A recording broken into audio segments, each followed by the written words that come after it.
പരീക്ഷ സ്ട്രെസ്സിനെ ഇതുപോലെ എക്സ്പ്ലോയിറ്റ് ചെയ്തില്ലെങ്കിൽ പരീക്ഷ കഴിയുമ്പോൾ നിങ്ങൾക്ക് റിഗ്രറ്റ് മാത്രം ഉണ്ടായിരിക്കത്തുള്ളൂ. സ്റ്റെപ്പ് 0.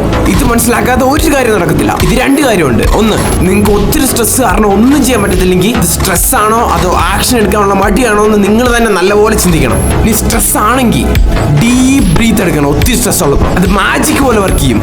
ട്രൈ ചെയ്താലേ മനസ്സിലാകത്തുള്ളൂ.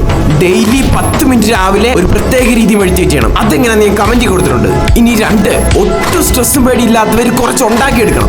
അതെന്തിന് ചിന്തിച്ചു നോക്ക്. അല്ലെങ്കിൽ പഠിക്കാനോ ഒരു ഹാർഡ് വർക്ക് ചെയ്യാനോ ഒന്നിനും മൂഡ് കാണത്തില്ല, ഒരു പേടിയും കാണത്തില്ല നിങ്ങൾക്ക്. സ്റ്റെപ്പ് 1, ഇത് സ്കിപ്പ് ചെയ്താൽ വേറെ എന്ത് ചെയ്തിട്ട് ഒരു കാര്യമില്ല. നിങ്ങൾ ഒരു കമത്തി പിടിച്ച കുപ്പിയുടെ അടപ്പ് തുറന്നു വെച്ചിട്ട് വെള്ളം പോകുന്നേ എന്ന് പറഞ്ഞ് ടെൻഷൻ അടിച്ചിട്ട് കാര്യമില്ല. ഓരോ മണിക്കൂർ നിങ്ങളുടെ കയ്യിൽ നിന്ന് പോകുന്ന നിങ്ങൾ തടയണം ഇപ്പൊ തന്നെ. എന്നിട്ട് നിങ്ങൾ പഠിക്കാൻ തുടങ്ങണം.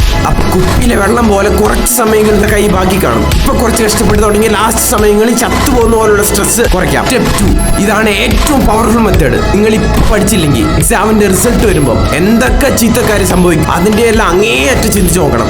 ഇത് നിങ്ങളുടെ എന്ത് പ്രൊക്രാസ്റ്റിനേഷനും മടിയും മാറ്റും. എക്സാമിന് ഞാൻ പറയാം, എക്സാമിന് മാർക്കില്ല. അച്ഛനും അമ്മയും തെറി പറഞ്ഞ് കരഞ്ഞ് തെണ്ടി കയ്യും കൂപ്പി അഡ്മിഷന് വേണ്ടി അലഞ്ഞ് അവിടെ മണിക്കൂർ കണക്കിന് ഇരിക്കുന്ന ആലോചിച്ച് നോക്ക്.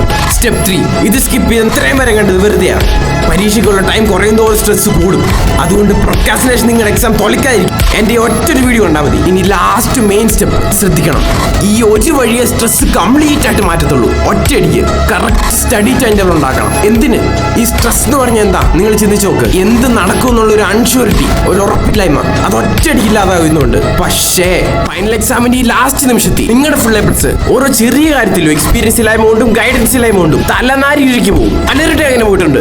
അത് നടക്കാതിരിക്കാൻ നിങ്ങളുടെ സമയത്തിനനുസരിച്ച് പഠിക്കാൻ പെർഫെക്റ്റ് സ്റ്റഡി ടൈം ടേബിൾ ഉണ്ടാക്കി തന്ന് കൃത്യം ടൈം സെറ്റ് ചെയ്ത് A+ കിട്ടുന്ന വരെയുള്ള A to Z കാര്യങ്ങൾ ഞാൻ വൃത്തിക്ക് കോച്ചിങ് ചെയ്ത് തരാം. ഇതാണ് എന്റെ +2 മാർക്ക് ഷീറ്റ്. പിന്നെ ചാനലിലെ വീഡിയോസ് എല്ലാം കണ്ടിട്ട് മതി തീരുമാനിക്കുന്നത്.